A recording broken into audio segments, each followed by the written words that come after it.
Welcome everyone in excellence classes. अभी Bihar government का एक नोटिफिकेशन आया है सीडीपीओ बीपीएससी के लिए। सीडीपीओ बीपीएससी में एक मेंस का ऑप्शनल सब्जेक्ट है एलएचडब्ल्यू, जो फुल मार्क्स 300 का है। एलएचडब्ल्यू लेबर एंड सोशल वेलफेयर, जो दो पार्ट में डिवाइड है, that's labour law and legislation and second is industrial relation and social welfare.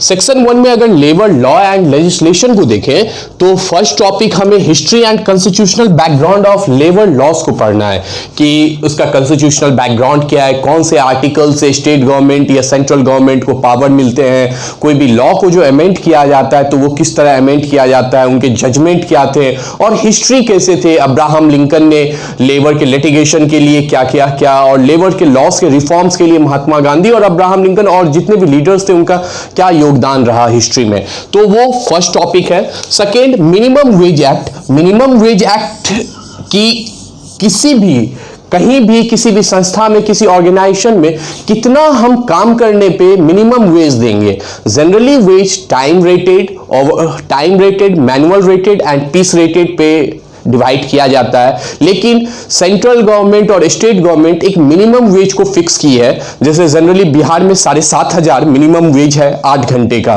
तो उसी तरह उस एक्ट में मिनिमम वेजेस में सेंट्रल गवर्नमेंट स्टेट गवर्नमेंट के पावर को डिफाइन किया जाता है, किसके पास पावर है, अगर लॉ को हरास हो रहा है, लॉ से कोई हरास हो रहा है या लॉ के रिगार्डिंग कोई ऑफेंसेस हो रहे हैं तो वहां कहां अपील करना है, क्या उसके रूल एंड रेगुलेशन है, मिनिमम वेजेस कैसे फिक्स करना है, वो सारे रेगुलेशन मिनिमम वेज एक्ट 1948 में दिया है। Factories act 1948। Factories act generally factories में जो रूल एंड रेगुलेशन है, हेल्थ सेफ्टी, फैक्ट्रीज कौन कहलाएंगे, वहां सेफ्टी एंड वर्किंग कंडीशन क्या होगा, ऑफेंस क्या होगा, इंस्पेक्टर के पास पावर क्या है, वो सारे फैक्ट्रीज एक्ट में हम लोगों को और मुझे पढ़ाने हैं और आप लोगों को पढ़ने हैं बीपीएससी एलएचडब्ल्यू के सिलेबस में। Third and fourth is equal remuneration. Equal remuneration की अगर हम बात करें तो generally article 39E and F जो पावर देती है कि सेंट्रल गवर्नमेंट को कि सभी को इक्वल रेम्यूनरेशन देना है, वो डायरेक्टिव प्रिंसिपल में आती है, कॉन्स्टिट्यूशन के डायरेक्टिव प्रिंसिपल में आर्टिकल 39E एंड F में।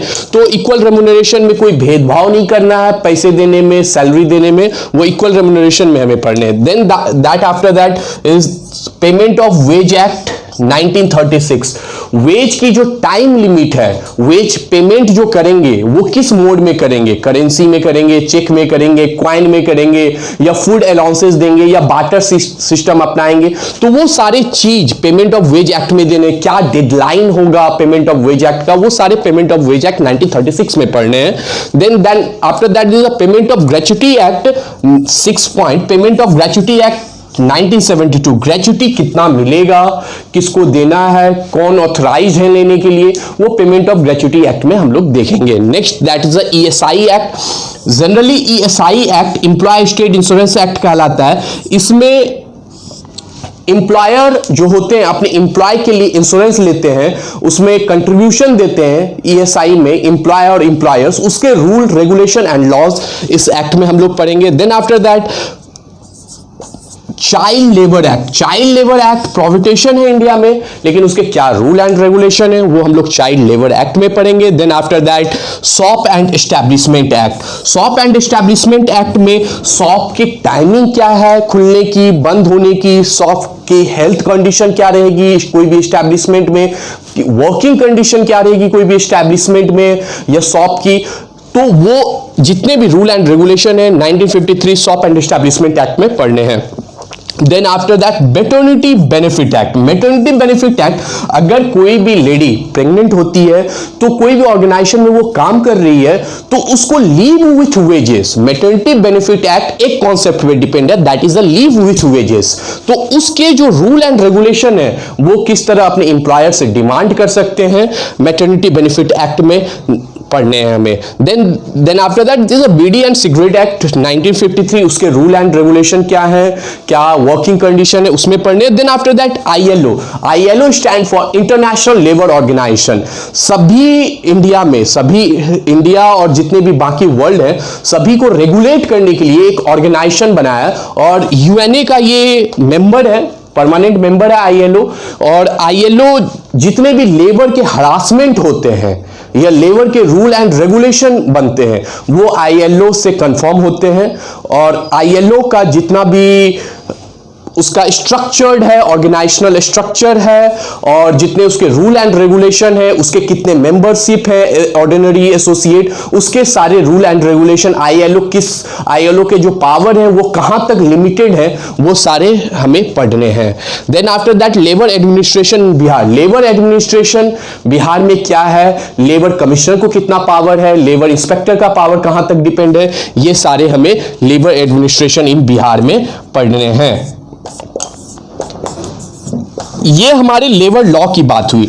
देन आफ्टर दैट अगर सेक्शन 2 की बात करें, industrial relation and social welfare की, तो इंडस्ट्रियल रिलेशन और सोशल वेलफेयर दो अलग अलग मैटर है, अलग अलग सब्जेक्ट है। इंडस्ट्रियल रिलेशन में हमें 3 एक्ट पे फोकस करना है और एक कॉन्सेप्ट पे फोकस करना है। एक trade union act, second is the standing order act, third is the industrial dispute act, and fourth जो है वो management negotiation and collective bargaining. कोई भी ट्रेड यूनियन अपने इंप्लॉयर से किस तरह बार्गेनिंग करता है, किसी भी मैटर पे नेगोशिएट करता है, चाहे वेज सीलिंग हो, चाहे स्ट्राइक हो, चाहे वर्किंग कंडीशन हो, चाहे हेल्थ कंडीशन हो, वो management negotiation and collective bargaining को डीप में पढ़कर पता चलेगा कि किस तरह नेगोशिएट करती है और किस लिमिट तक नेगोशिएट कर देती है। देन नेक्स्ट टॉपिक है social welfare related labour legislation and social securities.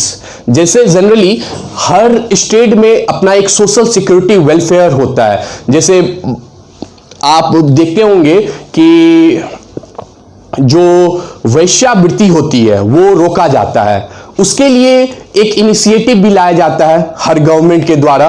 Beggars के लिए इनिशिएटिव लाया जाता है, और डिफरेंट जो दबे कुचले लोग हैं उनके लिए इनिशिएटिव लाया जाता है, ताकि वो अपने सोसाइटी में एक डिग्निटी के साथ अपने लाइफ को सर्वाइव कर सके। तो वो सोशल वेलफेयर लेजिस्लेशन और रिलेटेड इसके लेजिस्लेशन और सोशल सिक्योरिटी वेलफेयर के related loss, rule and regulation को हम लोग इसमें डील करेंगे, उसके कॉन्सेप्ट को डील करेंगे। और ये आपका टोटल LSW का पूरा सिलेबस है, पूरा स्ट्रक्चर्ड सिलेबस है। और यहां पे समझने वाली बात है कि ये जितने भी सब्जेक्ट है ना, ये जितने भी आपने लेबर लॉ के सब्जेक्ट को पढ़ा है, ये सारे के सारे 1 अप्रैल से इररिलेवेंट है। इररिलेवेंट है क्यों? क्योंकि सेंट्रल गवर्नमेंट ने इन सभी एक्ट को मर्ज कर 4 कोड में डिवाइड किया है। Now I want to rub this. So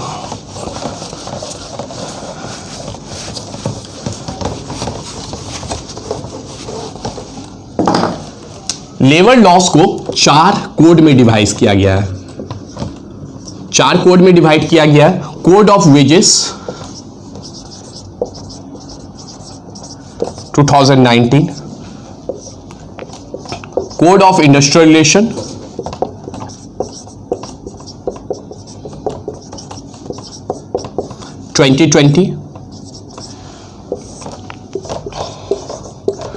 code of social security,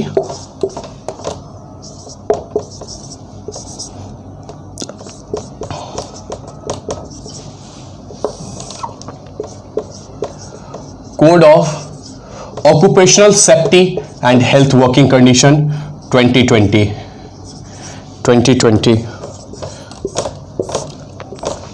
code of wages 2019, इसमें minimum wage act, payment of bonus, remuneration और पेमेंट ऑफ वेज एक्ट को मर्ज करके बनाया गया। Code of industrial relation 2020, trade union, standing order. आप लोग जो industrial relation जो सेक्शन 2 में पढ़े थे, 9 अभी आपके सिलेबस को अमेंड कर चेंज नहीं किया गया, इसलिए आपको पुराने लॉस पढ़ने। लेकिन मैं एक जानकारी के लिए मैं आपको बता दूं कि लेबर लॉस 1 अप्रैल से सारे जगह चेंज होने वाले हैं। इन सभी का कोड को पार्लियामेंट में एंड प्रेसिडेंट का एसेंट मिल गया, लेकिन रूल अभी ड्राफ्ट नहीं हुआ है, इसलिए इंप्लीमेंट नहीं हुआ है। लेकिन हमारी जो एम्प्लॉयमेंट लॉ मिनिस्टर से लेबर लॉ मिनिस्टर है संतोष गंगवार, उन्होंने अनाउंसमेंट किया कि 1 अप्रैल से सारे ऑर्गेनाइजेशन में ये चारों code, code of social security 2020 and code of occupational safety 2020 implement होंगे। इसमें एक बड़ा चेंजिंग आया हुआ है कि जिग वर्कर को इंट्रोड्यूस किया गया है, रिट्रेचमेंट, हायरिंग फायरिंग के जो कंडीशन है, और ग्रेच्युटी और EPF और ESI के जो कंडीशन है उनमें भारी भरकम चेंज आए हुए हैं और मेन एम जो इन कोड का लागू करने का है कि एक अनऑर्गेनाइज सेक्टर को प्लेटफॉर्म प्रोवाइड करना, ताकि वो भी अपने आप को सिक्योर्ड महसूस कर सके किसी भी ऑर्गेनाइजेशन में काम करने के लिए। आई होप कि आप लोगों को ये सारा चीज समझ में आया होगा और नेक्स्ट क्लास में, नेक्स्ट वीडियो में हम लोग history and constitutional background of labour laws को डील करेंगे। एंड थैंक यू एवरीवन, आप लोग ज्वाइन रहिए, सब्सक्राइब करिए चैनल को और न्यू अपडेट के लिए hit a bell icon and like subscribe. Thank you everyone.